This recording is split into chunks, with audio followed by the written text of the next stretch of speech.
Welcome to Stepping on the Mat podcast, episode 22 with me, Aaron Martinez. Today, my guest is a good friend of mine here. I've gotten to know him a little bit over the past couple years. He is the head wrestling coach at Valley High School, Coach Brett Wheelen. Welcome to the show. Thanks for having me. So I got started, my family moved to Manchester the summer before my second grade year, and I didn't know what wrestling was. Like, I was a huge Hulkamaniac, cried when the Warrior beat him. Then my parents were just looking for stuff to put me and my older brother in, and, you know, they took us to practice at the middle school and just started wrestling. And my mom's brothers wrestled, but we grew up 300 miles away from them, and obviously they're older. They were state champs, runner-ups and stuff in Missouri, but we would always say, because we'd seen like videos of my Uncle Ted wrestling, and we called it Uncle Ted wrestling, and we thought you couldn't get off your knees. So like when we'd do a WWF match, and I'd be like, let's do an Uncle Ted match. We thought it was WWE or F back then in the 80s. Yeah. On your knees. And then they took me to practice, and you know, I remember my first coaches, Kevin Harbaugh and Dan Lahr, Scott Litter, Jeff Voss, Chris Lenz. I don't remember a whole lot about tournaments or practices per se, but I just remembered enjoying it. And my mom says that she took me and my brother to our first tournament, and I don't even know where that was, don't know how I did. And like my dad, who they didn't have wrestling where he grew up. He didn't play basketball or anything, but I guess my mom came home from the tournament and he was like, all right, you got that out of the system now? Like, are they done doing this? And now he's like telling me what we have to improve on and what my boys have to improve on. And I'm like, yeah, just. So WWF was like a big part of like kind of your earlier introduction to wrestling. Yeah. Oh, that's all I knew. I mean, I see your stuff over here. Classic. I had the Hot Rod. I had that Hogan, JYD. I remember I was in the fifth row at the Power Alliance. Yeah. I was at the Five Seasons Center, and I saw Hogan break out of the Big Boss Man's handcuffs. You know, he's got the shake. Yeah. So I mean, that's what we knew wrestling was, and we moved to Manchester, and obviously it's really big. So who was your favorite WWF wrestler at the time? Hogan, for sure. I was a Hulkamaniac. Yeah, I had the hand weights, you know, the headband. My parents would never buy us the stuff out of the WWF magazines, even though we'd beg. But, you know, I think even one year in high school, might have been my sophomore year, I wore a Hogan NWO shirt before every match. Like, that was I probably still have it somewhere, but that's awesome. It ain't fitting now. Yeah. Now, did you like, you and your brother, because you had brothers, so like obviously you had enough to like make your own federation in the basement. Did you get into like wrestling with each other before actually you guys got on the like real wrestling stage? Yeah, we off the couch, flying elbows. Stuff like that.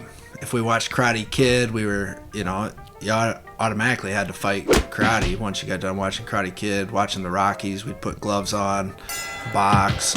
I don't think I ever won a wrestling, boxing, or karate match against my older brother. So your older brother was the champ, basically. Yeah, but I'd take a shot at the title right now. Now, did you guys have like names, or did you guys like just rip the names from the other wrestlers? Like, I'm Hogan. Yeah. Okay. Straight up Hogan.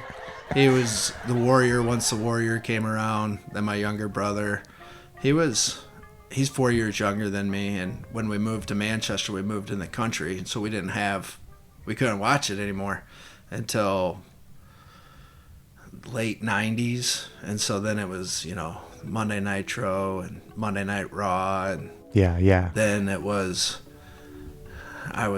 black and white NWO.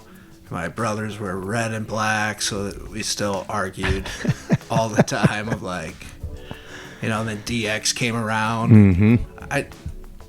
I'd watch it today if there wasn't so much talking. Yeah. Boots, right? So what was your first pair of wrestling shoes? I got mine right over there. Those Tigers over there. Nice. My grandma got me a pair of Brutes. Nice. A pair of Brutes. Nice. And she would buy us new wrestling shoes like every 2 years or something for probably the first 4 to 6 years. I think my parents still have them somewhere. You got to dig them up. But then I did have a pair of like they got lost in a move somewhere, but like a pair of the John Smiths. Yeah. Like the really cool I know exactly ones. what you're talking about. Yeah. I wish I still had them because I'd sell them to some high school kid for way more than they should pay for. For sure. Yeah. Now Dino, my middle boy, is kind of like a wrestling shoe guy. So he's always trying. He's just a wrestling kid all in general. Yeah. Yeah. But he's got, I don't know, 15, 20 pairs, and a lot of them are my old ones. Was he out there hustling out on the floor? We took him. He went to Fargo Yeah, this year. I think I seen a picture of him out there hustling. He was selling singlets for Roland and I, extra stuff that we had. We're like, go move them. And at one point, he's like, this guy offered me this much for the singlet, but I think I can get more. And I'm like, well, that's not your singlet, and it's not your money, so sell it. Sell it. Yeah. Interesting. Yeah, you brought up Roland. He was actually the first person I've had on this podcast, so that's kind of neat. Like, tell me your relationship with him. We got to know each other through the Fargo Team Iowa stuff. It's got to be 10 years now, and time flies. We get along really well.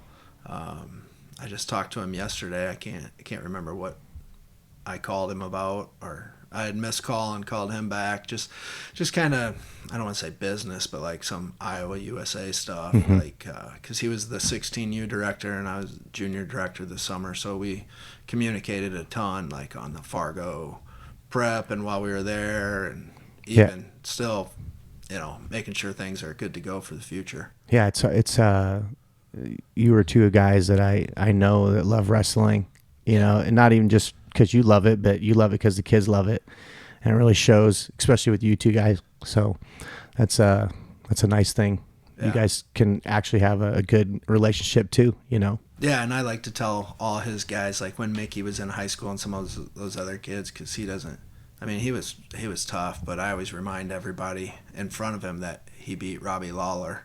So he's he did. Technically a world champion. Sure, technically a world champ.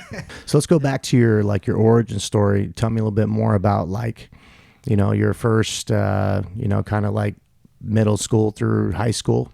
Yeah. And I probably around 4th, 5th grade, I started to really enjoy the sport, and this is what I wanted to do, type of stuff.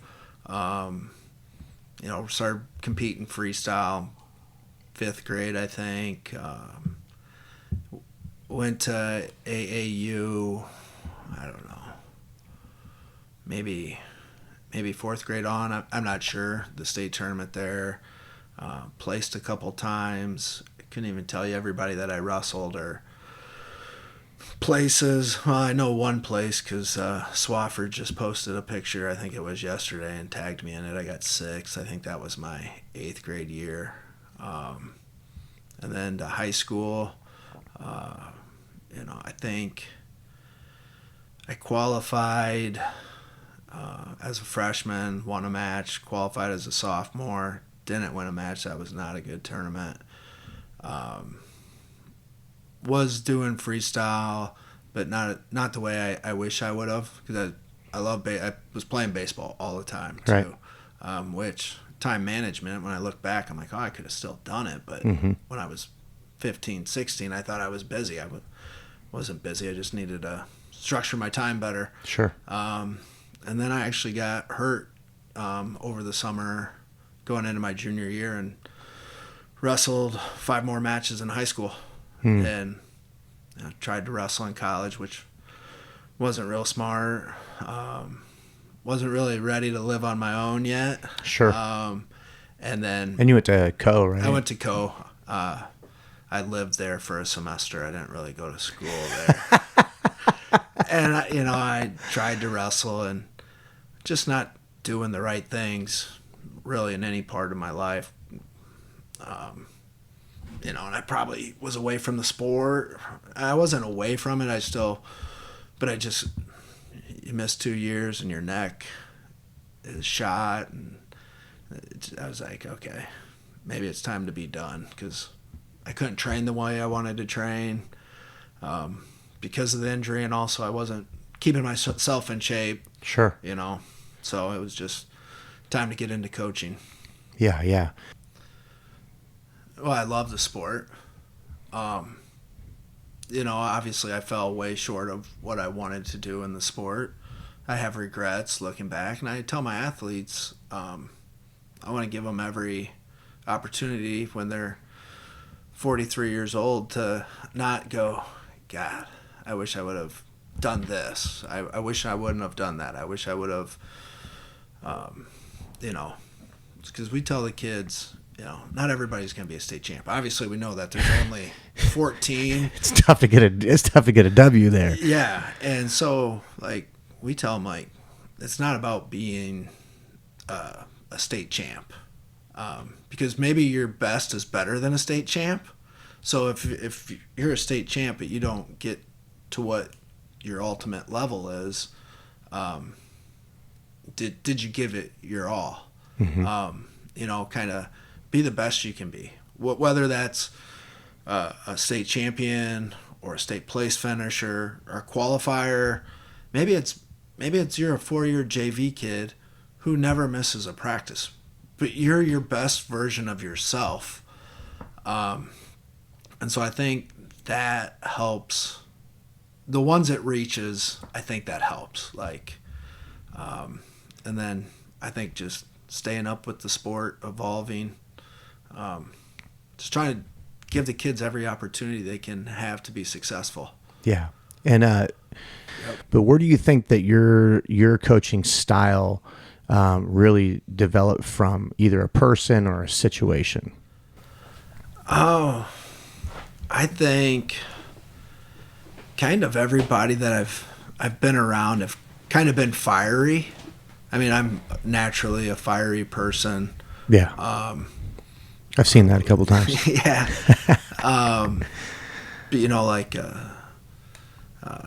Voss in high school was always getting fired up. Those guys at West Delaware were a big part. Whitcomb and I together, I think we were a pretty good team. He was pretty fiery. Sometimes we were both pretty fiery. Those guys. And I just think that as being around people, Rick Caldwell, those guys that want the absolute best for their athlete, you're willing to do whatever you can. Right. Whether it's 6 a.m. one-on-one, 15, 20 minutes after school or after practice, giving up time in the summer. But I don't look at it and I don't think any of them would say the same thing. It's like, you're not giving up time. You're just giving them the time that they desire to reach whatever level they're trying to reach. Mm-hmm. And so when you've got all that time invested into an individual, and the time that they have invested into it, you get a little fiery, I think. Yeah. If you're naturally fiery. I know there's other coaches who are real laid back, calm, more cool, collected, and I know they have a ton of time too, but I think, and that probably came out a little wrong, because there's a lot of really good coaches who are a little more reserved, who are have just as much invested, but maybe it's not their personality to everybody's got different styles. Yeah, for sure. And at the same time, there's times where I'm kind of a little more reserved, and I know there's times where more reserved coaches get a little extra fired up too, but it's all out of love for the kids. For sure. Are doing the right things. Yeah. I like the fired up version. Right? I mean, it's not like you're fired up because you're angry or upset. You're fired up because you're energized, right? And it transfers over. And as long as your athletes respond to it well, you know, and it's not, some people are like, oh, if you're fired up, you're making it everybody too excited. But if your athletes, that's how they respond, my athletes love responding to me when I'm hype. Yeah. You know, they're fired up with it. You know, they're not Yeah. overdone or overcooked. Yeah. So Well, even like with my oldest, I have to stay more toned down because he's like me. He gets a little fiery, and I don't need him looking over to me like, oh, something big, and then he's gonna.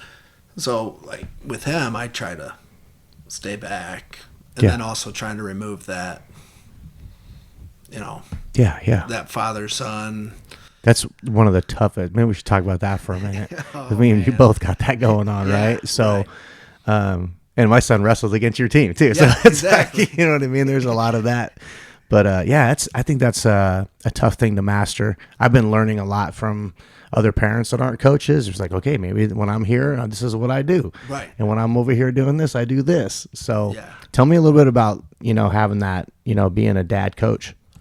It's pretty. It's fun.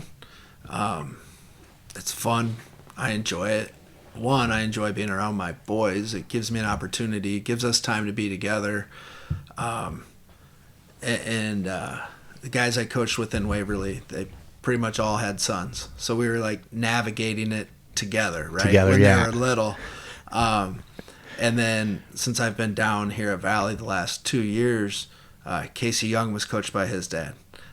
Jeff Dyer was coached by his dad. Tristan Cobb was coached by his dad. So they've been huge of like, hey, why don't you just maybe go over there for a little bit and let us talk to them. We do a good job of, once I get in the truck, I mean, when we get done with practice, he goes home and I stick around for youth practice. So there's a time buffer there, but excuse me, I don't ever get home and talk about practice or break down matches. If he asks me to break down a match, then I'll pull up the video, break down the match, just to try and give it that space. Right. And like I said, because there is a fine line. There is a fine line where you're like, get asked and then you give, and then you're like starting to get a little bit too more, and they're like, all right, that's it. Yeah. I'll be like, hey, we got to build our base here. And he's like, why are you yelling at me? You're telling me what to do. I'm like, well, yeah, you're not doing it. Yeah. Where then, like Dino, I can get after him a little bit if I need to. I usually don't have to a whole lot because that's just he's locked in. He's in it. Yeah. Yeah. And then our youngest, who's a 5th grader, Leighton, he's, he goes to practice and he works really hard and he gets frustrated because he doesn't have a whole lot of success. But I'm like, hey, it's all right. I mean, it's easy to say, but it's true. And I believe this with every dad coach. It's like, you don't have to win if you're giving your best. Yeah. You're still going to get dinner when you get home. Yep, and you're still going to learn too. Yeah. I mean, some kids, I've interviewed a lot of people on this podcast, and all of them have different origin stories from their own experiences. We're like, I didn't win a match for 2 years, and then some guys are like, I pretty much won state the first year I was there, and we all hope our kids is that kid, but like we love on them and we support them and appreciate their growth. Yeah. And you got 3 of them, that are. So I know that can be probably pretty tough to balance the. Yeah, and they're all 3 totally different kids. Like, just completely different. Like I tell Leighton, I'm like, hey, if you get a penalty point, that's okay. Like if you hit a kid, I'm okay with that. Yeah. My oldest, if he gets a penalty point, we're gonna have a real, because that's like he's giving up some out of frustration. Where I'm like, I'm cool with it with one, but not so much the other one. Yeah, I've gotten to see Dino wrestle several times this summer. Yeah, he had a pretty good summer. He enjoyed it. I mean, that's what he wants to do. So give him that opportunity to. He's mad at me right now because I messed up Eastern and Central Time Standard and didn't get signed up for Super 32. Oh no! Oh no! Meant to be though. Right. That's how I look at things. Things are just meant to be, Yeah. So you were at Dubuque Hempstead. You're at Loris. Dubuque Hempstead, you made your way over to Waverly. Yeah, Waterloo West. I was head coach there for 4 years Okay. before I went to Waverly. I really enjoyed the kids I worked with at West. It just wasn't a good fit, myself, and just Sure. like I'm gonna go be an assistant. Right. You know. So you did a couple of years over there, and then you jumped over to Waverly. Tell me about being over there, and then how that progressed into you ended up at West Des Moines Valley. Yeah. So Whitcomb and I were good friends from the summer stuff, Team Iowa, and he had told me, like, hey, if it ever gets, he knew there were some things I was frustrated with, and he's like, hey, if you ever, are looking for a restart or something, we'll take you. And so it kind of came time. In fact, one of my guys who was really good at Waterloo West, Marcus Harrington, 2-time state champ. I actually just texted with him today. It's his birthday. Happy birthday. He's 30, which makes me feel super old. He came up to me one day and he's like, Wheels, it's time. You got to go. You got to go somewhere where you can do what you want to do. And I was like, man, that's pretty mature for an 18-year-old kid. Yeah. To come up to his coach and say, hey, I see how frustrated you are. So I went up, started helping Whitcomb and all those guys, and just absolutely loved it. It was so much fun.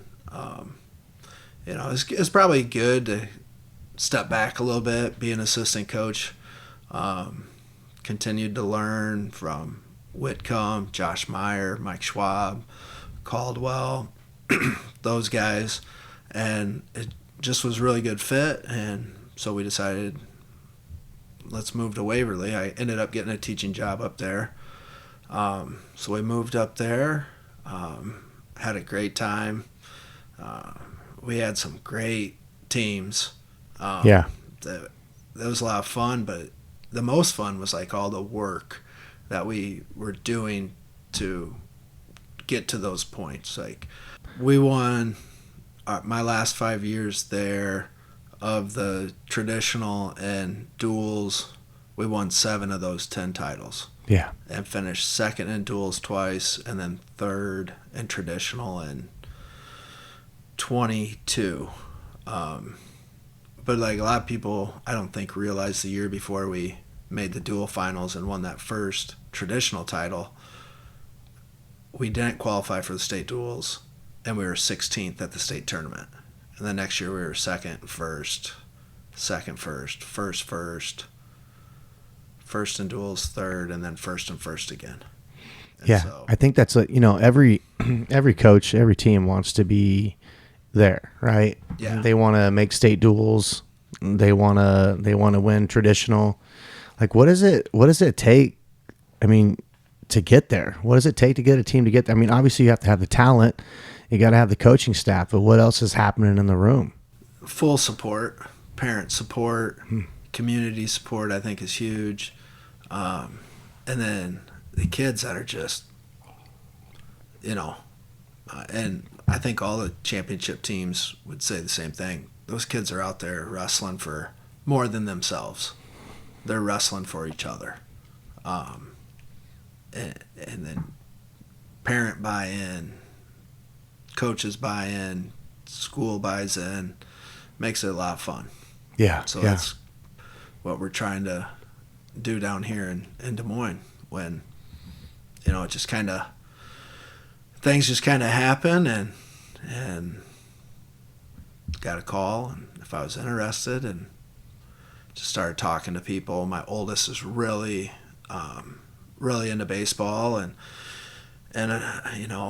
Jurgen Block, Roger Riggins, those guys are good friends of mine, and I saw what they were doing for their kids to have what they felt was the best chance for them at their chosen sport. And I kind of looked at things, and I was like, there's ample opportunity for baseball. for what my son wants to do. I mean, that was just a very small piece of the puzzle. But like the ages our boys were at, they were going into 8th, 6th, and 3rd grade. So it's kind of like, hey, if we're ever gonna move, it's right now. It's right now, and it just kind of, I don't know, just everything kind of aligned, because I had some opportunities prior to that I, didn't even think about pursuing. Yeah. But it was just kind of like, it's Des Moines, it's the metro. There's ample opportunity for everything. Small yards, that sucks. But yeah, you're used to growing up with big yards, yeah. Yeah, he let the dog out when he saw a deer. You knew he'd be back in 45 minutes. And when we moved down here, he gained 20 pounds the first month we lived here. I was like, oh, Kaufman, we got to start running, buddy. Kaufman, that's the name of your dog? Yeah, he was named after Kaufman Stadium. We're big Royal fans. Awesome. So awesome. And so we decided to go ahead and do it. And came down, met Brad Rose, the AD at the time. He was awesome. Casey Young, Jeff Dyer, Taxted, all those guys. I was like, hey, let's go ahead and do it. Let's give ourselves. Let's see what we can do. Yeah. Now, you give a lot to the sport, man. I see you everywhere. Kid stuff. I'll see you at the kids. I see you at the high school stuff. I see you everywhere. So I know that you're putting that time in, and you got your kids and other sports as well. And you got three boys. How does your wife feel about all this?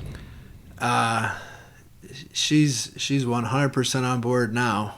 At first, when we had Dino, when he was born, we took possession of a house in Cedar Falls, and I moved into it by myself because she was so far along. She didn't want to leave her doctors. Right. So Dino was born in Dubuque, got in the car, drove 2 hours to Cedar Falls. That was October 12th. Season starts a month later, and I'm gone from 5:30 a.m. till 8 p.m. at night, and she's got a 2-year-old and a newborn, and it was pretty rough on her, I think. I don't think, I was so, which wasn't good, I was so focused on this that I should have been focused in, I should be getting home and making sure laundry's done and doing stuff to, try and take stuff off her plate. But I don't think I did a real good job of that. Well, it's like you said, maybe not then it wasn't great, but you guys have learned how to adjust with that. Yeah, she grew up. They didn't have wrestling where she grew up, so this is completely 20-some years later. It's not new, but it was new, and the way our boys are into their sports of choice, she loves it. I'm pretty sure she's looking at that watch right now and being like, it's getting close. We're rolling on September 14th, 15th. Yeah. It's coming around the corner. Yeah, she's usually the first one to remind me. She's like, do you have your practice schedule out yet? I'm like, I know what it is. She's like, you need to get that out. So I got it out to my coaches a week or so ago of here's our days off, here's our schedule, let's go. Yeah, make sure you get me on one of those first before you guys have a duel. I want to get with you guys. Yeah. Come view a practice, come roll around with you guys. So, I got something for you before we keep going here.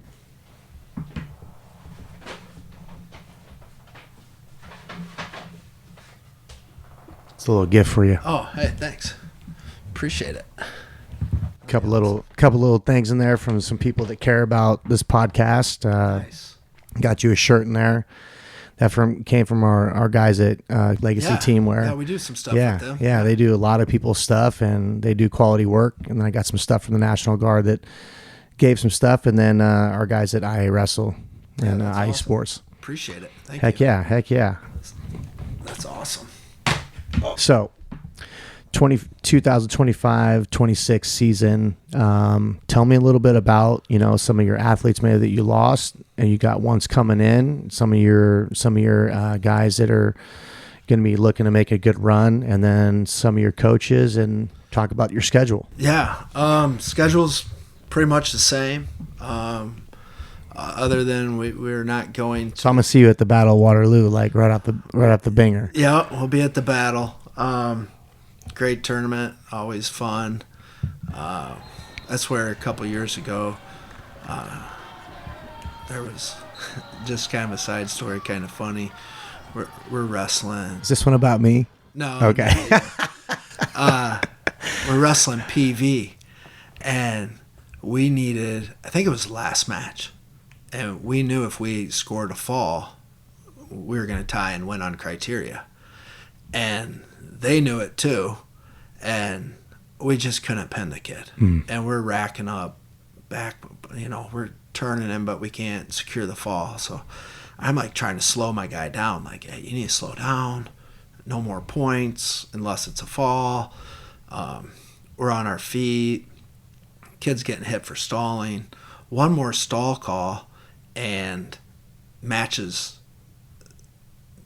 The next stall call was a 2-pointer, and it would have been a tech fall. We lose a duel by 1. And it's blatant stalling. And I know the official in the back of his head had figured out what the situation was from the stuff we were saying from the corners. And my old man doesn't realize the dual situation. So he's in the crowd going nuts to call stalling. And I finally stand up and I'm like, shut up. I'm yelling at my dad from across the mat. And in between us is Wes Hand, who's coaching PV. And after the duel, I know Wes, he's a great guy. Wes is like, Wheels, what? I couldn't figure out, why were you yelling at me to shut up? And I'm like, Wes, if it's one thing I'm not telling you to do, it's shut up. Yeah. I think I'm a pretty tough guy, but Wes is way tougher than me. I'm like, my dad was behind you and he wanted a stall call. And I didn't want the stall call. So I was telling my old man to sit down and be quiet. That's just... I kind of get off on different. No, that's great. That's great. Now that's like the father-son thing goes back to you and your kids. I'm sure your son's like, "God, Dad, back off," Yeah. Same thing. Only you're hitting Dad in the crowd. It's like if I would have gone to the dealership growing up and been yelling at him to sell the car faster or something, But yeah, we're at the Battle of Waterloo. We're going to Iowa City West, second week of the year this year, instead of Johnston. That's the only change to our schedule. Yeah, Norwalk used to go out to Iowa City for that too, but we switched up to the Johnston. Yeah, which is a tough tournament too. Real tough. And I think when the seeding points came out, everybody built their schedule to see all 3A teams. But we didn't get Johnston though. I think didn't we get snowed out of it or something? Yeah, we did. Yeah, we did. But we started looking at our schedule and we're like, God, we see Norwalk 4 times. Yeah. We see we're seeing all these teams, and City West has some teams from the eastern half that we don't see. So we're like, hey, let's go see just different schools. So we made that change. Guys we lost, obviously we lost Jakari. That's a lot of points. And a lot of fun. Oh, a lot of fun. Thursday Night Flash, we called him, because on Thursday night he'd pull out the bag of tricks, and we're like, would you just score points and get off the mat? He put himself in danger a few times, but hey, then he'd have to dig down and claw back or whatever. Awesome kid. Really. Yeah, I've enjoyed watching him and his brother both. Yeah. So we lose Jakari. We got 3 seniors with state experience back, George Grant, Aiden Schultz, and Cash Kiner. So we're excited for those 3 guys. We started 5 freshmen last year at 4 different weights. I think all 5 of them will be in the lineup this year. So we're excited about. We're still pretty. I mean, we're going to be young. But we feel like we got some guys coming. Some guys. I know we're gonna have competition at weights, which makes me double-edged sword, right? Like, oh man, this could be tough, but at the same time, we want that competition at the weights. We want guys not just, because every school goes through it a little bit with who can make this weight. Okay, that's our guy. Yeah, we're getting to where it's kind of, hey, we've got these two guys. Who's the better of the two, and let's get that competition in the room so that it comes out. Hey, maybe you didn't have a good tournament. Maybe you didn't do a good job of weight management. We're going to go with a different guy this week or something. Right. And then maybe relight that fire to get them excited. Yeah. So, we're going to be young, but I think we're going to be competitive. And that's what we talked to them about is I believe before you can be competitive, you have to fight. And you have to fight, and then you learn how to compete. And once you've learned how to compete, then you can start really worrying about, I don't want to say winning and losing, but the end result, you want to win, but you can't win if you don't know how to compete, and you can't compete if you don't know how to fight. Right. Because this is tough. I'm going to lay down. Then you're not going to. Yeah, I seen that frustrating a little bit out of you at the Battle of Waterloo. You're like, my guys just ain't going today. I don't know. I was like, I don't know. I see a lot of teams that aren't going today. Yeah. I mean, that's a tough tournament, and I don't know. Sometimes I've seen it with multiple teams. Like, if they start Christmas break, like if that Friday or Thursday is their last day of school, some kids are like, "Oh, I'm on break." It's like, "No, you ain't on break yet, boy. Not yet. we gotta get through a grind here." Yeah, especially at the Battle of Waterloo. I mean, that's a good one. Yeah, I'm looking forward to it. Should be fun. What about coaches? You got any new coaches in the room, or yeah? So we've added same guys. Same guys. Everybody's back. Casey Young, Jeff Dyer, Jamie Taxted, Tristan Cobb, Aaron Meyer, Mickey, and then we've added Drew Woodley's going to be helping us this year. He's a Minnesota kid, couple-time runner-up there, I believe, wrestled at Iowa State, finished at Grandview last year. He went to Grandview for 1 year. Young kid. I'm guessing he weighs 140 pounds. Those guys are invaluable. Yeah, a young guy for who's sure. a lightweight who can roll. And then Kevin Stanley is going to help us. He was at Dowling as their head coach before Riot came in. So really excited to add those two guys. And then there's about two other young guys that I'm talking to right now that I'm really excited if we can add them to the mix. For sure. Just more guys, the better. Yeah. Especially quality individuals, So better, not just good on the map, but they're good. Yeah. They're good with the kids. Yeah, exactly. I mean, all the kids love all the coaches. Lets me kind of have to take that hard stance as the head coach a little bit, where I still want to be nice to the kids and enjoy them and have them enjoy me, but everybody knows kind of the assistant coaches are the fun ones. Yeah. Like, they play the good cop. Yeah, they're the assistant coaches are the nice guys. They're the best ones. Yep. And then just so that they see good people who are putting in time and if you've got 5 guys that really care about them, that's awesome. But if you can get 10 or 11 guys that really care about the kids, it's even better. I mean, that's how we evolve, right? We got to keep getting good coaches in the room. Exactly. I've been like, I went to Des Moines Lincoln, 3A, the metro schools. I love to see the metro, even though like we compete against them. Norwalk, my son competes against there. I still love the metro schools. I'm still rooting for you guys all the time. Yeah. So, I mean, the better people are around you, the better you're going to be. And that's kind of the approach I've taken with my coaching staff. I think every coach takes that, because you look at some of these staffs and it's like, man, there's a bunch of dudes, and not everybody's getting paid. Yeah, so yeah. That's awesome when you see people doing that, giving back to the sport, giving back to the kids. For sure. So. I mean, you had a fun little conversation state finals day before the final started. There was I met you down in the little courseway down there. You and Mickey hanging out, stressing about your wife or something. You didn't wake up or something. And then here comes Jakari walking in. You guys start having this conversation about who's the quickest in the room. What'd you have for lunch? I had me Chipotle burrito and had like 8 cookies. That's about it. That's about It's a it. normal weekend for you. Proud of you, brother. That's how he keeps his lightning. Yeah. Tons of Chipotle. Who's the only faster guy than you in the room? He says it's him, but that's not true. It's not true. At least I don't think. My white Nikes make me fast, don't they? Right? Yep. the flash, right? The shoes. Yep. So, like, you still getting on the mat quite a bit and with the kids, or are you just more playing the back? Right.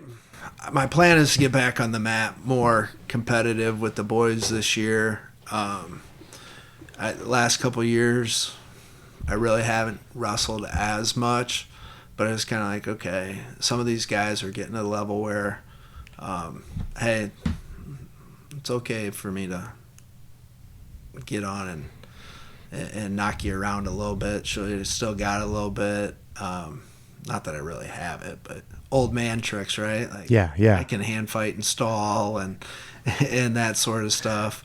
But really, mostly just kind of running the room, making sure things are going, or if I've got somebody showing something, just making sure that it's the stuff that we want it to be that way or whatever.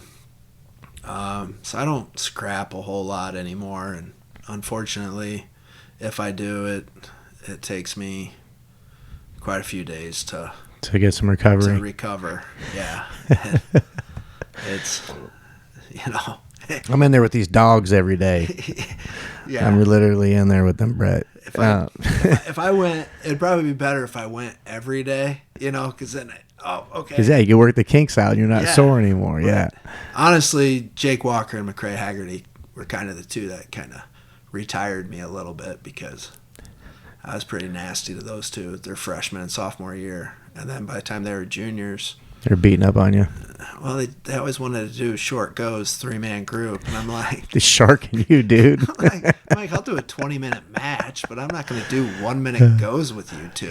Yeah. You guys are just like, you guys are going to hurt me. And they're like, yeah, we are. Yeah, remember that? Remember when you wouldn't let me out of practice until I took you down? Remember that? Yeah, exactly. Two awesome kids. Yeah. And they were big and strong. I'm just... Yeah, it's no fun when they start getting big. Yeah, Jake Walker at 240. I can't even reach his neck to club him, standing straight up, and he's just dropping hammer You got to use that fists on the back speed. of my You head. got to use that speed, coach. Yeah. No, Yeah, Kari and I would always joke, like, who is faster? Obviously, he's pretty fast. yeah, he's pretty electric. I got those white freaks last year, and I was like, hey, White Lightning, man. White Lightning. I'm real fast. Remember that conversation? And he'd get all worked up, like, you ain't faster than me. I'm like, yeah, I am. And then, of course, other coaches would feed into it, like, yeah, Wheels moves faster than you. He's way faster than you. He's taking it real. He'd be all worked up. It was fun. I do remember his, would have been his semifinals match, right? Yeah. Yeah, that was an interesting moment.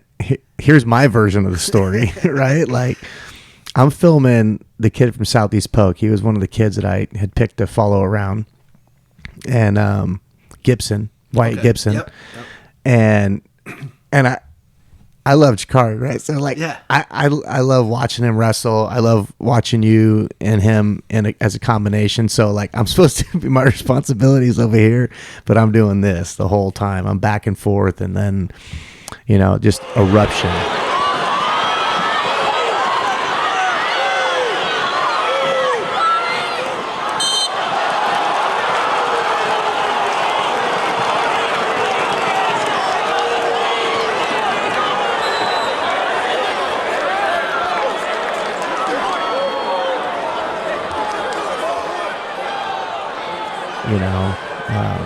Yeah, that was a wild moment. Great match. That's what I'm talking about. I'm not even talking about your portion of it. I'm talking about just the match. Yeah. Two I just sat outstanding there, athletes. calm and collected the whole time, and let them. Man, what a great match! One of the,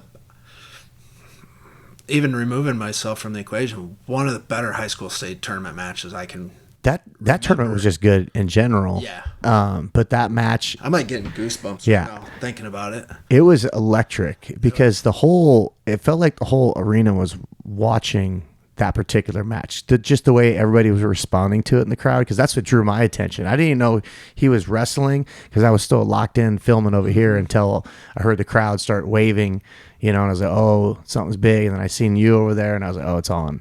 Yeah, it was. They had a great match at Winger that went to overtime. Yep. And just, we knew it was a big match. Obviously, stayed semifinals, but you're talking two really good kids. What was the score at Winger?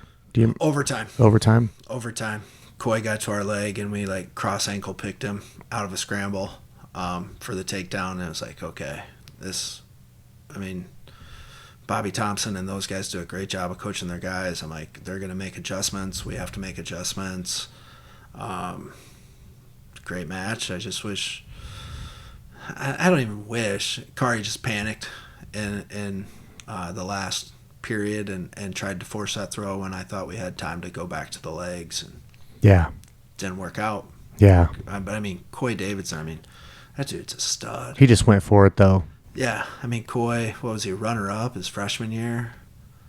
And then I know he placed again. I believe he was in blocks bracket that year, his sophomore year. And then beat Freeman in the finals. Yeah. And then, it's 100. It sucks that he got hurt in that match. But to finish that match and win that match, I'm like, that dude's a competitor.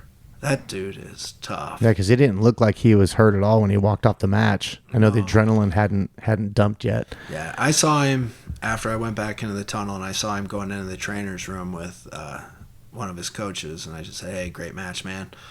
And then I heard, whether it was social media or whatever that night, or maybe it was the next morning, that he couldn't wrestle in the finals, and I was like, man, that sucks. Yeah. And him and I saw each other as he was headed to the Grand March, and we talked for 4 or 5 minutes, and I just told him, like, dude, you're a dog. Yeah. To gut out after fracturing some vertebrae, that's Did it happen from that slam, or was it before the match? I think it was when we lifted him and he tried to, because he got dumped right on his neck. Granby. Yeah. And I would guess that's when it happened. I don't know for sure, but for him to even come off of that, because it was a clean lift and return. Yeah, I know some people, because we had an injury happen at 113. Yeah. And I know some people were saying, oh, he slammed. I'm like, well, it was a lift and return, and he tried to roll through it. That's what happened. Yeah. And unfortunately landed on his neck. But for him to keep wrestling like that, what a stud. Stud. Yeah, for sure. Yeah. And now he's at Oregon State, and I just ordered another pair of Oregon State Nike Air Maxes for the corner this year. Yeah. In fact, I showed him my last year's were Oregon State Air Maxes too, and I showed them to him. He's like, dude, those are sweet. I'm like, man, I'd trade you straight up, but you got some Air Force Ones on, and I can't rock those. I know all the coaches been bringing them feet heat up, stepping their game up. Yeah, it's kind of fun. I don't know. I don't think I'll win the coolest shoes this year, but those Air Maxes. Not when I'm in the room. Not when I'm in the room. I always got that heat on. They're pretty comfortable, so I'm like, I'm going back with whatever. Yeah, Air Maxes are great shoes. Yeah. Air Maxes are hard on me because I got really wide feet, but they're a great shoe. Yeah, I'm kind of a shoe guy, so I Same. make sure they're comfortable, and Oregon State's black and orange, so let's go with them. Let's go. Yeah, but that was a great match. So much fun. That was definitely one of the best matches, especially that day. Yeah, and then I got a little upset with some stuff, but it is what it is. It made great TV for me.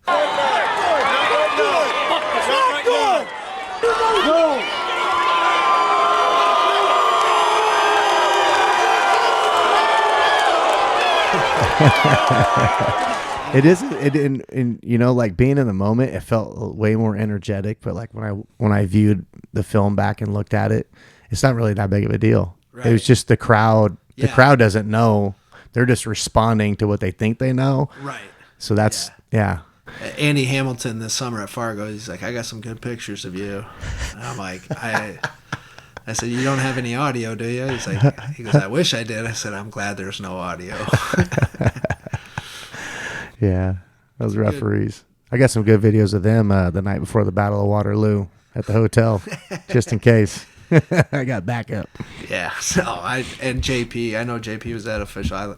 JP and I get along real well. And hey, just because I don't like the call doesn't mean I don't like you as a person or something. Right. Like, I feel I'm pretty good at, after I step away for a little bit, then I can let. Same. Same. But like I said, it's a high charge place, man. Kids working hard. There's a lot on the line. I want my guy to win. Heck yeah. Same with whoever's in the other corner, right? Like, they want their guy to win. At the end of the day, and just because I know that's a Bobby Thompson staff, zero doubt in my mind that usually at NCAAs I see Coach Thompson and his guys, and I usually spend a good amount of time with them. Yep. Chumming it up. Yep. Be no different next time I see them. So we seen like a lot of wrestlers, you know, high school and then out of high school starting to make like different transfers, right? They're like getting interested in, if they don't have whether they take the college path or they get done with college and they're looking for other things. BJJ, you know, Brazilian Jiu-Jitsu and mixed martial arts is kind of two of the main ones I'm seeing people get into. I've got a lot of wrestlers in my gym now. Right.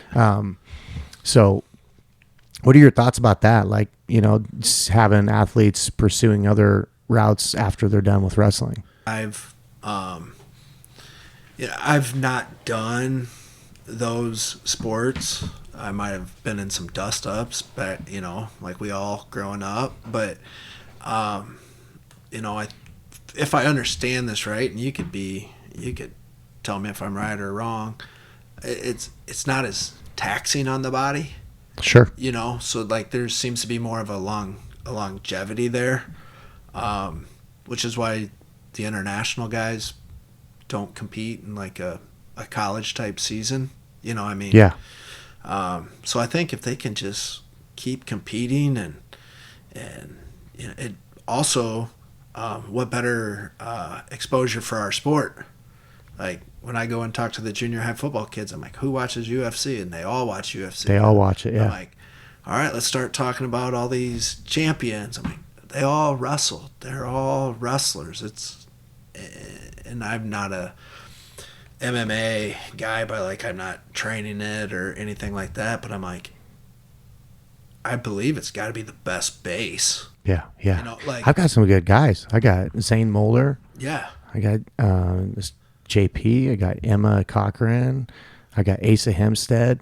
Yeah. Just started doing jiu-jitsu now. I'm like, Jesus, dude. He was a monster on top. I'm like, he's gotten bigger too since he got out of school, you know. And I'm like, oh man. As soon as I showed him, like, you know, he's welcome to the mat. Right? I'm not going to tell him he can't roll live the first day, right? Right. Like, but I showed him a kind of a complicated like pass with a leg entanglement to like do a leg submission, and he did it like 3 times that night to somebody. After I showed him the first time, I was like, this is going to be bad. That's awesome. But I love seeing that, you know. Yeah, I think it's great.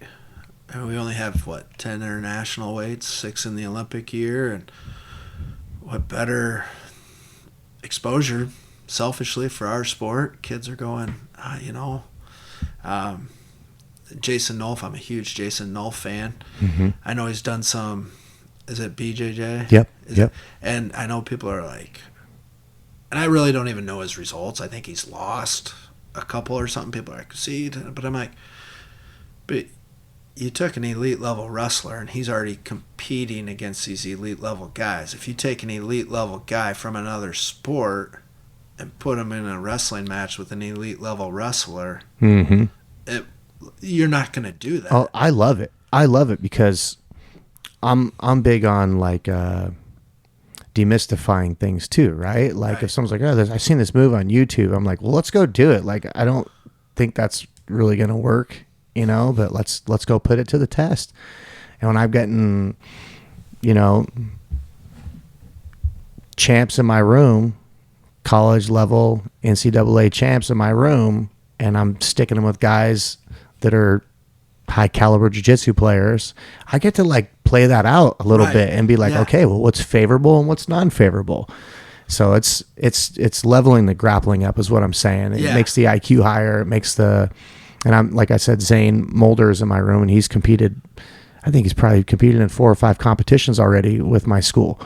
And like, he's had an L, he's lost and learned something from it, but he's just having fun doing it right now, Yeah. and he's got something new that he's doing. And I His love dad's that. a friend of mine, so I see some of that stuff. That guy's Like, huge. Yeah, Zach's a monster. Yeah, he's huge. Zane's a stud. Yeah. So I enjoy seeing And like, he's his- such a good person. right. Yeah. Yeah. I tried to get him to join staff last year, and he was already helping DCG, and now he's down at Simpson. Yeah, he's going to be down Simpson now. Yeah. So that's one I missed on. Been happy to see his progress on things. I'd love to have Mickey come in the room and have him and Mickey roll around too. Oh man, that'd be a be tangled fun. mess. That'd be fun. That would be. Yeah. I'll get that shark group going. I'll get you in there. No. Nah, I don't do shark bait anymore. I just blow the whistle, start the clock. I'll run the timer. Next topic here is I wanted to talk about the NIL stuff, this college portal, and like like what do you think about these NIL deals and like kind of like the impact on it, and how you would kind of handle that as a process for your team was kids or seniors moving into that world. Yeah. Overall, painting with a broad stroke, I don't really like it. Okay. But I get paid, right?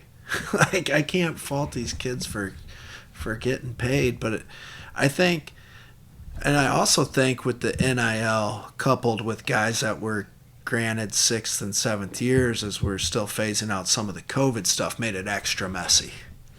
Because now you got maybe a guy who's, I don't know, 24, 25, and there's a kid who's 18 coming in. Mm-hmm. Like, that's where I think like a professional league would be awesome. If I knew how to do that, I'd start one. Well, didn't they just start one up? Yeah, they got Real American Freestyle. Yeah, it's Hogan actually started it. Yeah.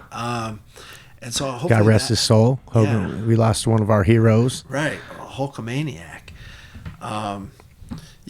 So I think because, well, even I'm, like I'm a big baseball guy, and I follow football because it's on TV all the time.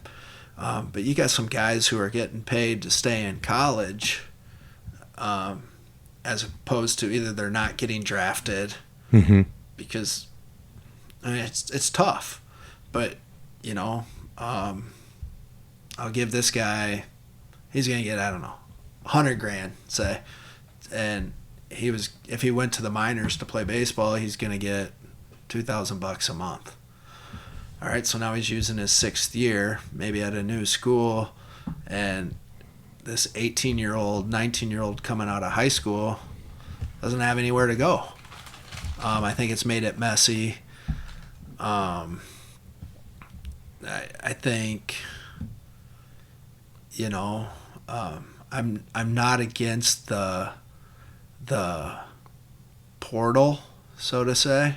I think I'm more against who can buy the best team, if that makes sense. Yeah. Like, because before you went to a school and if things weren't working out, basically you were locked in, and yeah, it's about education, but you can get an education anywhere too. Maybe you went to this school because you thought you wanted to do this, and they had a really good, I don't know, engineering program. Right. Well, now you've decided you don't want to be an engineer, but you want to do this, and so there's a better educational and athletic opportunity over here. I think they should be able to do that, probably put a limit on it, but I think when it's, all right, you got guys that are, how much money can I get? I can't fault them because, they're making way more money than you'd ever make in any sport, unless you're like a top round pick, obviously. But some of these football guys are getting like millions of bucks. Yeah. Yeah, that's crazy. I think some sort of limit to it, not just saying, hey, you're getting your school and your room and board paid for. That's enough. I think there should. I mean, they're doing. Yeah, and how do we protect the athlete? Like you were talking about, like the 24-year-old versus it's like, okay, I've been down this road a little bit. I kind of know my way around. I know who's on my support side to help me make good decisions. But then you got the 18-year-old who's got people throwing things at them if they are a star athlete. Yeah, I mean, where do you go? What do you do? And I just think I think the NCAA said, hey, you want athletes to get paid? Here you go. Now it's off our hands. Yeah. You got what you wanted, and now it's a mess. Now it's a mess. Yeah. I mean, you got guys getting trucks and cars and hundreds of thousands, and I don't think people thought that was going to blow up like that. Yeah. And what is it, Quinn Ehlers? I don't watch much college football at all, but I think he was a kid, and I don't want to be wrong. Didn't he go to Ohio State for like $1 million? Something like that, yeah. Redshirted, Mm-hmm. and then got his $1 million, then went to Texas. I don't know if it was that kid or those two schools, but I'm like, if I had $1 million, I'd be like, hey, where's my? But I guess that's the dangers, right? Yep. When you're paying these kids who aren't mature. Okay, I got my $1 million here. Now I got another guy telling me he's gonna give me another $1 million. Not saying I wouldn't do it. Yeah. That's what I'm saying. We got to have that's why I was asking the question is like, if you had a kid in your room that's, you got that star in your room and he's got deals, like what do we do to start advising him and protecting him before that turns him into a non-athlete? Yeah. I think I'd have to go talk to my ADs and be like, all right, find somebody who's a lot smarter than me. Because I don't want to give the wrong bad advice, right? And all of a sudden, for sure, I can't do this because Wheels gave me bad advice, told me to go get the bag, and now I can't compete or whatever. Right. But at the same time, like I think the way it's designed, like if I have a company and I put, whatever it is I do, I don't know. I'll use selling cars because that's the business my dad was in when I was growing up, and I put these star high school athletes like, hey, they bought a 2005 Camry from me, I sold this car to them. Oh, if you put their name on a T-shirt, then if you're using their name to try and get business, then probably should get something. Yeah. Right? Because you're not putting Brett Wheelen on your T-shirt. Yeah. You're trying to sell whatever it is. So you don't want me to be your spokesman. They'll be like, maybe razors, Henry. No, what do I use? Henry shaving. I don't know. I just buy the razor. It does do a smooth. Yeah, shave. it looks good. Looks good. Glad you was wearing a hat today, though. Oh yeah. See, your cheekbones are a little cooked. Oh, it was warm. Burned my head a few too many times this summer. And then when you shave a burned head, it's even worse. I imagine. I imagine. It's horrible. I'm trying to hold on to mine as long as I can right now, just to cover the sun. Yeah. But so let's roll back to high school here. What's like your what's the toughest part about being a high school coach? Oh man. I think the toughest part of being a high school coach is figuring out the individuals, because they're 14 to 18 years old. Yeah.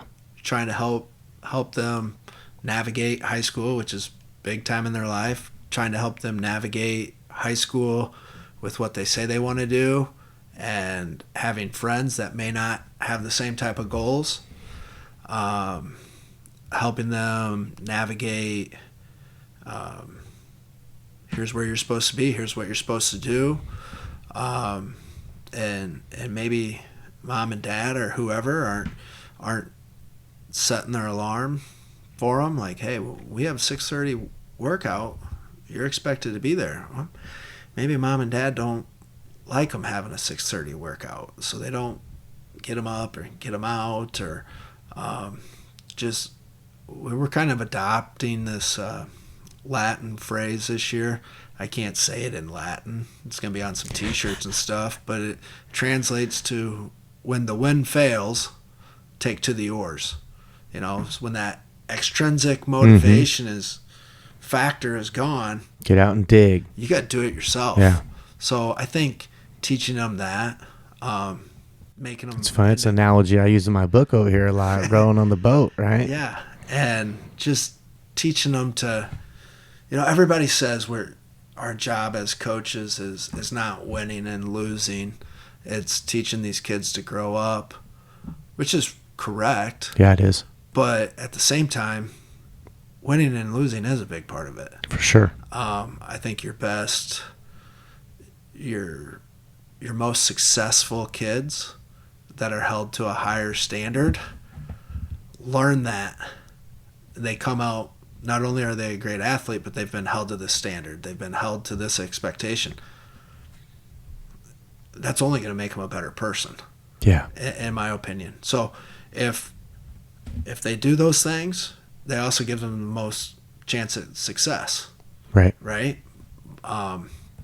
So we do want to teach them to be young, grown men and how to go on to college or, you know, if they don't even go on to college, they enter a trade or whatever, like, you're going to be the best that you can be when you show up on the job site. I mean, I work construction.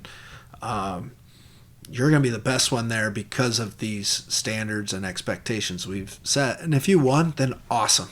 Yeah. And I think most kids that find success meet those expectations.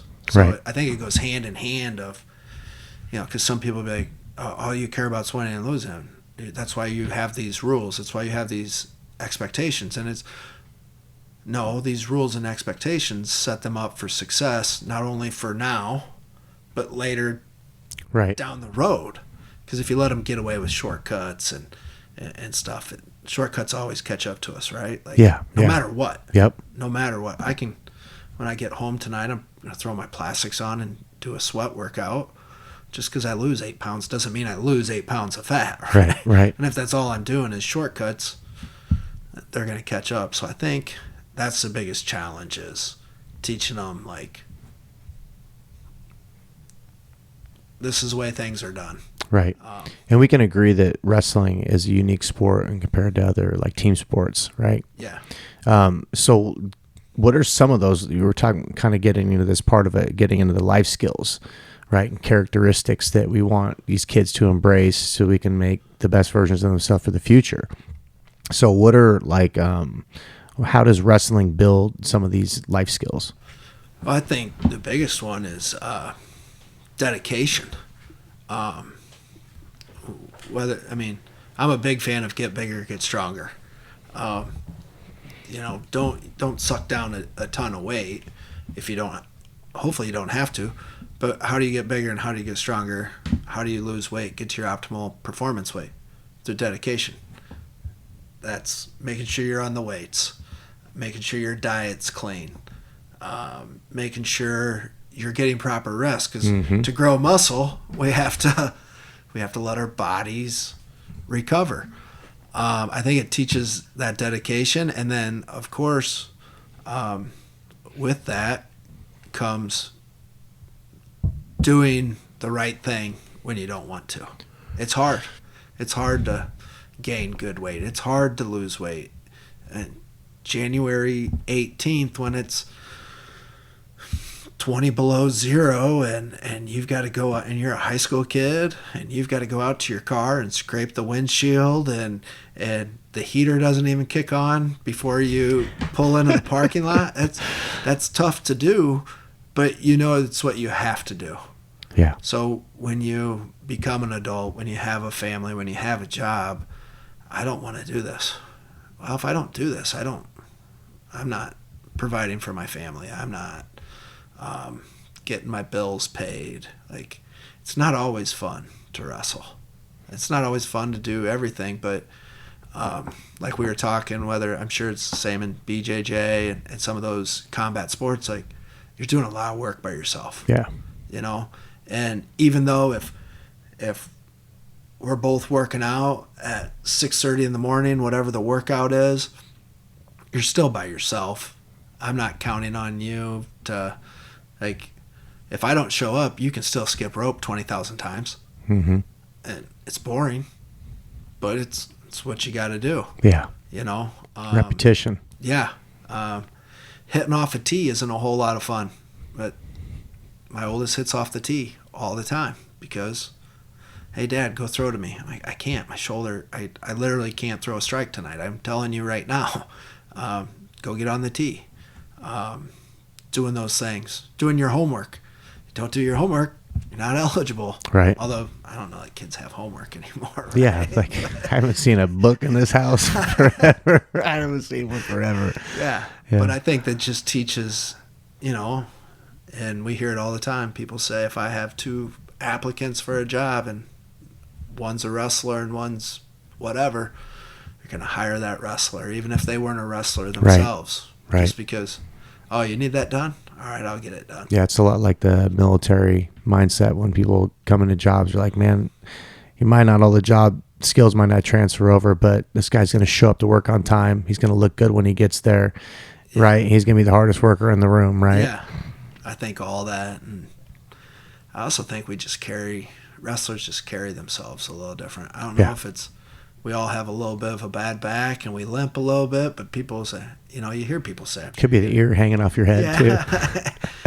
You used to wrestle, you kind of walk like a wrestler. Well, maybe we just carry ourselves a little. Yeah. Chest a little bigger, a little puffed out, you know, just because whether you were. But humble too. Yeah. Like you got to be humble to wrestle or do combat sports. I mean, that's like one of the mottos in jiu-jitsu is like leave your ego at the door. Yeah. There's always somebody in there that's going to take you out that day. Who's gonna do. When I coached at Loris, we had a kid, Dave Skirpick. He was from Chicago area. He trained in high school with Joey Gilbert. And I think Gilbert was an All-American wrestler, and I think he's got pretty good grappling school over in the Chicago area. And you know, I was probably, 26, 27, and he's telling me he could this, that, me. I'm like, dude, you couldn't do any of that to me. And like we rolled around one day, and it was like 5 seconds in, I was like, all right, no. He's like, I could have done this. I'm like, I know. That's why I tapped before you even got my arm locked. I was like, no, that's not going to work. Just go ahead. You win. You know. So yeah, there's always somebody that can humble you. Yeah, for sure. For sure. So there's like wrestling we've watched over the last 10 years, kind of some ups and downs with like, is it going to go away? Is it going to rise up? Right. What are some like cultural trends right now that you're seeing in wrestling, like technical stuff too? Yeah. I think we're seeing on the technique side, everything kind of come to a big mesh right now. Like painting with a broad stroke, you had the Iowa style, the grind, the Oklahoma State style, you know, like the avoid, strike and attack, and then now kind of the Penn State, where I think that's both. I mean, and you got guys at Oklahoma State, Arizona State, all over the country doing these things of, hey, I'm gonna wear you out with my hand fight. I mean, Mitchell Messenbrink is. I think I would have a seizure if I tried to get my hands on him. I mean, he's outside faking here. He's coming here. And hands are moving, hands and feet. I think wrestling right now with the best guys is better than it's ever been. Better than it's ever been, for sure. And these kids are getting so good, so young. Yeah, like when I was wrestling in high school, it was a scramble. Either you won the scramble or you lost the scramble. Now there's actual technical breakdown of it. And even like with that, like what was it, 10, 12 years ago, the ankle passing was real big. Well, People have learned how to float and not get ankled past, so you don't see as many ankle passes. Yeah. Also, the neutral danger rule in college took some of that away. I think positive. You can get online and watch anybody wrestle. I mean, I was at the baseball game today, and I'm watching Zahid wrestle in the gold medal match on my phone in Bettendorf, watching it live as it goes, and these kids now are in contact with each other all the time. Yeah. I mean, social media has definitely changed in media sources, in general. Yeah. And I think we're growing. I shouldn't say I think. I know we are. I just got back from the Leaders Convention in Colorado, and we're at like all-time high numbers and memberships in the States. I think it's getting more. Of course, we're in Iowa, right? I'm sure being in Iowa or Pennsylvania or Oklahoma, Ohio, those places are like the Valley in California. It's always in our face. But I think more and more, I mean, you're seeing states like Georgia, Alabama's getting pretty good. You're seeing these non-traditional states really stepping it up, and it's making a lot of fun. Kids are getting really good. Yeah. I mean, Jack's Forest I saw that they were going to file a official appeal of his bronze medal match. I don't know what's come of that yet, but I mean, that guy's going into his senior year of high school. Might be a world bronze medalist. If he's not, he's 5th in the world, and scoring points on Ugaf and those guys. It's crazy. Crazy. Yeah. Like the culture, I think it's kind of cool. It is cool, right? Like, it's cool. That's what I was worried about a couple years ago. That was like it was like I felt like it was losing its cool, and then a lot of the rash guard shorts and everything. It was like trying to mix in there, and I was like, "What's happening right now?" Right. And then it just kind of like there was a big burst that happened a couple years ago. I mean, even when I started working with iWrestle, it's like culturally, I started seeing like people selling singlets, people getting into the shoe game. It's like, all that little stuff, people having YouTube channels, and it's just making it broader, makes the younger crowd more interested, I think. I think so. And I mean, I'll give a plug for you guys at like IA Wrestling stuff. I mean, I haven't seen any of I've seen some of the matchups for the night at Conflict and stuff, but I mean, they've done some youth matches in the past where, okay, maybe I'm in 5th or 6th grade, and hey, what's my classmate going to wrestle in? Oh, geez, he's wrestling alongside. I don't even know what one of the a few years back, Alex Marinelli or whoever. Man, that's cool. Maybe I could do something like that. Yeah. Where, I mean, you're not gonna. I don't know this for sure. Because I'm not in those areas, but. A young basketball kid's not going to go play a 5th grade basketball game and then have the next game is going to be the best high schoolers against each other. Right. I mean, I'm sure at AAU tournaments but I imagine there's a bunch of games going on, but it's not like here's a spotlight. Yeah. And because I want to see this match, I'm going to sit through these other ones, and there's a 6th grader, and now he's kind of the cool kid at school, or whatever. They're coming back with these I mean, good God, Dino will ask me to buy him a singlet. I'm like, dude, I think he got like 8 of them this year from different teams that he was on. I'm like, well, I'm not spending any more money on singlets for you to go and trade it. Well, even like Dino, like I seen him at the Battle of Waterloo, putting my camera on him.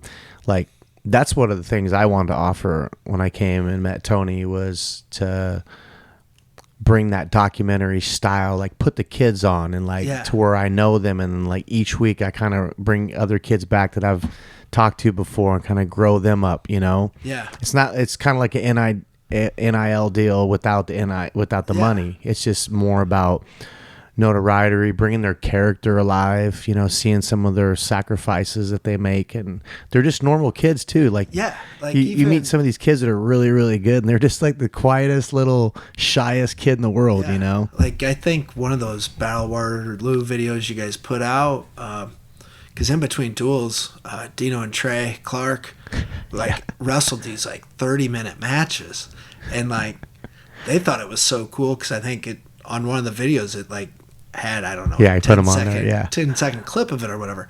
Well, next thing you know, the 700 kids in our junior high are like, "You guys are on YouTube? yeah, You guys are on like a real YouTube channel, not some." Like yep. us walking around doing pranks or stuff. So I think that stuff has really helped. Like, I think wrestling's cool. In my opinion, it's always been cool, but it seems like it's Now there's a documentation of it, you know, and that's the part I like is because I don't really plan it out in the season. I kind of plan out like, hey, I'll go visit these schools, or I'll do like a day in a life with these 3 kids, right? But the story like evolves, you know, because I'm at a tournament every weekend doing this, and I start putting the people together and like the relationships and the little camaraderie and the matchups that are eventually going to see each other. I like that part too. And these kids, I mean, growing up in a small town, like if that kid went to that school, I didn't like that kid. Yeah, he went to that school. Yeah, who was your arch rival in school? Independence and West Delaware were big rivals. But then you get to know the kids, and you're like, man, we live 20 miles away. We could have been hanging out together. Probably would have been best boys. Yeah, you're cool. And now through social media and all these, we didn't have the clubs back then. All these kids are training together, and they're best friends, and they're competing against each other for state titles and medals and stuff. And yeah, you want your guy to win, and yeah, he wants to beat his friend, but it also, you walk away, and an hour later, you see him chumming it up, and sometimes the old part of me is like, what are you doing? Don't talk to him. Yeah, he's your enemy. Yeah. I know exactly what you're talking about. But I think that's helping. They're not afraid to get together and train. Yeah, that's pretty cool. Like, oh, I might have to wrestle him in 2 weeks. Oh, let's go train for 2 hours. Yeah, I think it's pretty cool. That is pretty cool. All right, so what are like what's some adversities that you faced in your life that like you can look at now and you can see how wrestling was kind of there to help drive that or move you through it? I think double-edged sword. The thing I love the most is what ended my ability to continue on and compete. When I hurt my neck going into my junior year, I hurt it wrestling, and just unfortunately, for competition-wise, because I believe, am I sitting right here if I stay healthy and go to who knows where to school? Am I still in the sport? I'd like to think I would be, but maybe if I was able to compete through college and stuff, maybe I would have been like, okay, I'm done. But I don't know. So there were certainly some dark times when I got hurt. Like, why did I get hurt? But I think having that understanding of, even though I was 16 when I got hurt, like, okay, I may not have liked it, but it's like, this is what you have to do now. Like, you don't get to do what you want to do, but you can still give back to the sport by starting to do things. When I first went to college, and it's like, man, this is not for me. And I was like, sat down, evaluated what I wanted to do with my life. Well, what I wanted to do was coach and give back. So I was like, well, I have to go to college. Well, I don't like school. I don't like English class. I don't like math. Luckily, I took one math class in college, and it was called college math. College math. I took that course. It was easy. Because I went back to college when I was like 40 years old. Yeah. And it wasn't always fun. Didn't always want to do it. And then when I got that first degree, which I got the physical part of a physical education degree, because, I was going to do, I don't even know what I was going to do. But then I'm like, what the hell am I going to do with this degree? I'm like, I'm already coaching. I'm enjoying it. I enjoy like when I was going to school, I was working part-time as an associate in a special ed department in Dubuque. I'm like, I really enjoy that. I'm like, I might as well just go back to school and get my education degree, you know? And so I went to Wisconsin Platteville and got that. It took me like, all I had to do was get 30 credits, which sounds easy to some people, but for a guy like me who doesn't like school, 30 credits is a lot. That is a lot. Got it done in about a year and a half. So I think just it's taught me, hey, just keep moving forward. I heard TJ Siebold give an interview. I don't know, it's probably been 10 years ago, and I use this in my classes when I talk to my students. The analogy that TJ was talking about was like walking upstream. Like life's always walking upstream. And he's like, you always have to keep moving forward, because if you stop, the current just takes you. Current, you might, even when you're walking forward, you might feel like you're not going forward. Right. Because it's tough and the current's strong. But you're still moving forward.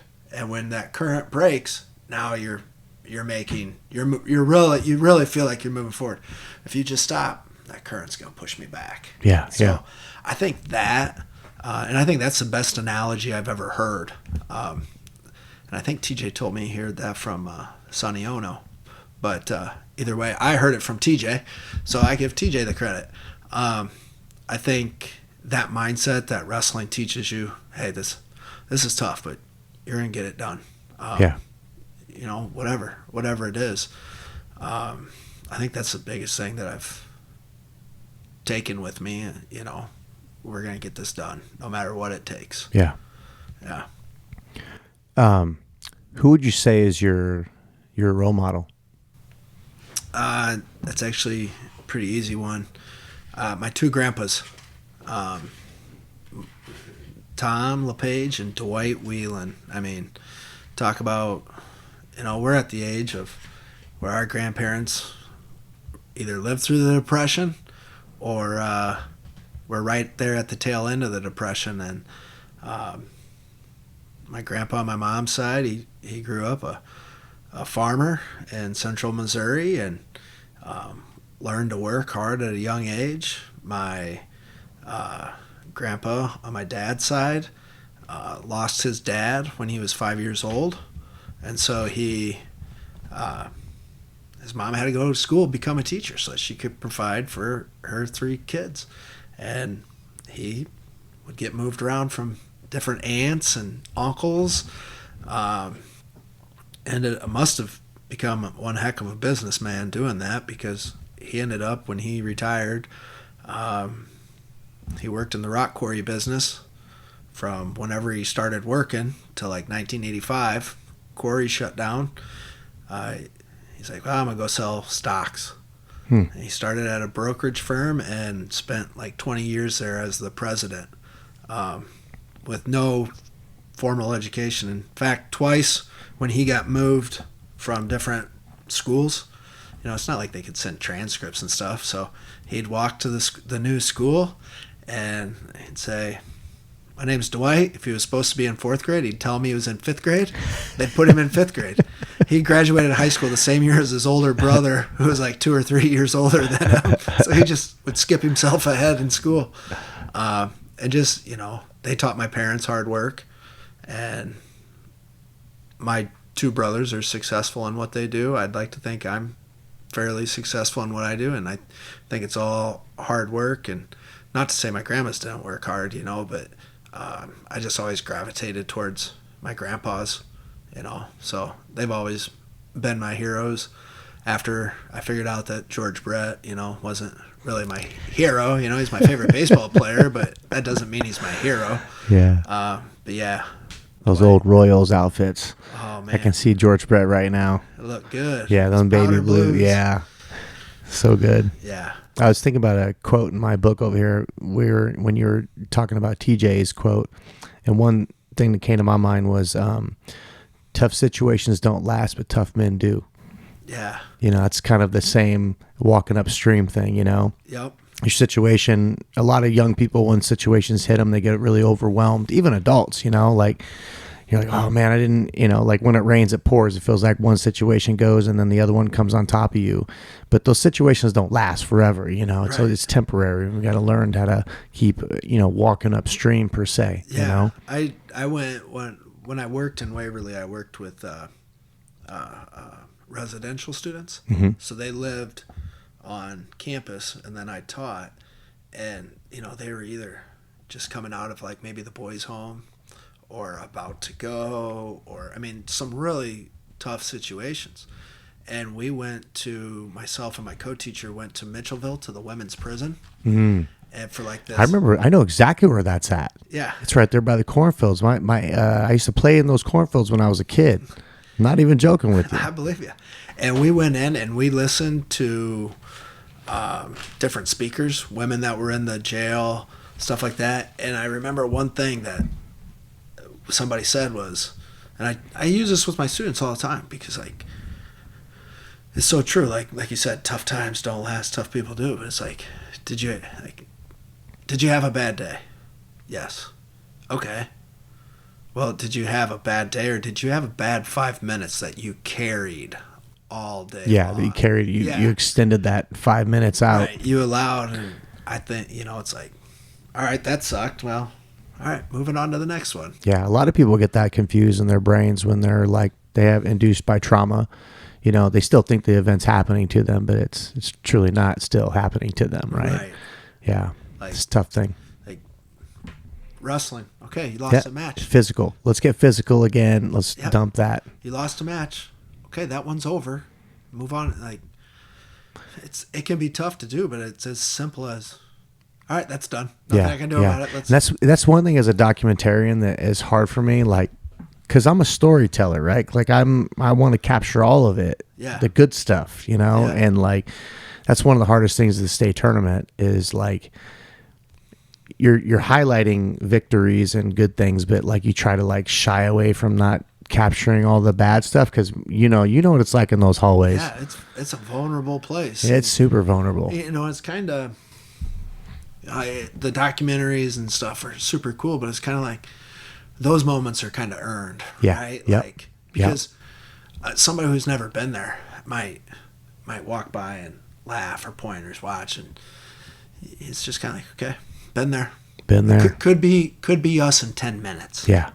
Could be us. We could be the ones celebrating. We could be the ones. Especially around like day 3. Yeah. It's like that's the when you start day 2 and day 3 is when dream makers and dream takers, right? Yeah, and then it's like, all right, this sucks, but now I gotta be back on my game for the next kid. Yeah, right? For sure. Yeah. Where do you think wrestling is headed? We talked about the RAF league, and we've talked about the NIL and all this. Where do you think wrestling is going to evolve into in the next 5 years? Oh man,